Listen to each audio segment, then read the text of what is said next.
সবচেয়ে সুস্বাদুভাবে ব্রয়লার মুরগি রান্না করার একটি পারফেক্ট রেসিপি শেয়ার করব আজ। হ্যালো বন্ধুগণ, আসসালামু আলাইকুম। আশা করি আপনারা সবাই ভালো আছেন। আলহামদুলিল্লাহ, আমিও ভালো আছি। আমি এখানে ব্রয়লার মাংস রান্না করার আগে মুরগির মাংসগুলো খুব সুন্দরভাবে ভেজে নিচ্ছিলাম। আমি ভাজার আগে মুরগিগুলো কিছুক্ষণ মেরিনেট করে রেখেছিলাম কিছু মশলা দিয়ে। যেমন হচ্ছে কিছু আদা রসুন পেস্ট, মরিচের গুঁড়ো, হলুদ গুঁড়ো, লবণ আর সামান্য একটু জিরার গুঁড়ো দিয়ে আমি মুরগির মাংসগুলো কিছুক্ষণ ম্যারিনেট করে রেখে দিয়েছিলাম। ম্যারিনেট করার কারণে মুরগির মাংস সব মশলাগুলো সুন্দরভাবে ভিতরে ঢুকে গেছে। আর এবার আমি খুব সুন্দরভাবে আলতো আলতোভাবে মুরগির মাংসগুলো ভেজে নিচ্ছিলাম। দেখতে পাচ্ছেন আমি মুরগির মাংসগুলো লালচে করে ভেজে নিয়েছি। এবার এগুলো উঠিয়ে নিলাম। মুরগির মাংসগুলো ভাজার পরে আমার কিছু তেল বেঁচেছিল, আমি সেগুলো এখানে কড়াইয়ের মধ্যে দিয়ে দিলাম। তারপর দিয়েছি কিছু পেঁয়াজ কুচি, এরপর দিয়ে দিলাম কিছু আস্ত গরম মশলা, দুটো দারচিনি, দুটো সাদা এলাচ, বড় এলাচ আর কিছু লং গোলমরিচ।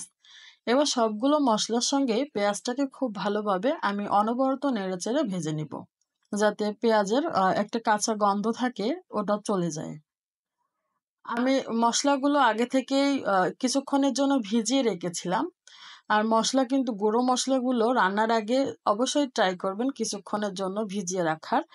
এতে ভিজিয়ে রাখার কারণে মশলা থেকে সুন্দর একদম বাটা মশলার একটা স্মেল আসে। এটা দিয়ে তরকারি রান্না করলে কিন্তু খেতে খুবই ভালো লাগে। আমি বরাবরই চেষ্টা করি রান্নার আগে আমি গুঁড়ো মশলাগুলো কিছুক্ষণ ভিজিয়ে রাখি। এতে আমার কাছে মনে হয় যে খুবই ভালো লাগে খেতে। তো সবগুলো মশলা দিয়ে দেওয়ার পরে আমি খুব সুন্দরভাবে কষিয়ে নিয়ে যে মুরগির মাংসগুলো ভেজে নিয়েছিলাম সেগুলো এবার মশলার উপরে দিয়ে দিলাম। এবার খুব সুন্দরভাবে কিছুক্ষণ অনবরত নেড়েচেড়ে কষিয়ে নিব। সুন্দরভাবে কষানোর জন্য কিন্তু সুন্দরভাবে মুরগির মাংসটা কষানোর ফলে মুরগির মাংসের যে সব মশলাগুলো সেটা ভিতরে সুন্দরভাবে ঢুকে যাবে। এতে মাংসটা কিন্তু খেতেও সুন্দর লাগবে। এভাবে ব্রয়লার মুরগি রান্না করলে বাজে কোনো স্মেল পাওয়া যাবে না, আর খেতেও হবে ভীষণ মজাদার। অবশ্যই আপনারা বাসায় ট্রাই করবেন। আর কে কিভাবে মুরগির মাংস রান্না করেন অবশ্যই জানাবেন। আর আমার রান্নাটা কেমন লাগলো তাও কিন্তু কমেন্টে বলে যাবেন। তো দেখতে পাচ্ছেন আমি কিছুক্ষণ সময় নিয়ে মুরগির মাংসটা সুন্দরভাবে ভেজে নিলাম। তারপর আমি এখানে সামান্য কিছু পরিমাণে পানি দিয়ে দিলাম। এবার আমি ৫ থেকে ১০ মিনিটের মতো রান্না করে নেব। যেহেতু মুরগির মাংসটা আগেই আমি সুন্দরভাবে ভেজে নিয়েছি, সেহেতু আর বেশি পানি দেওয়ার দরকার নেই। তো এখানে আমি সুন্দরভাবে একটু পানি দিয়ে নেড়েচেড়ে নিলাম। এরপর আমি ঢাকনাটা দিয়ে কিছুক্ষণ রান্না করে নিব।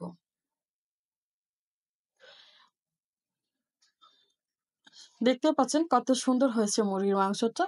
আপনাদের কাছে কেমন লাগলো অবশ্যই জানাবেন। ধন্যবাদ।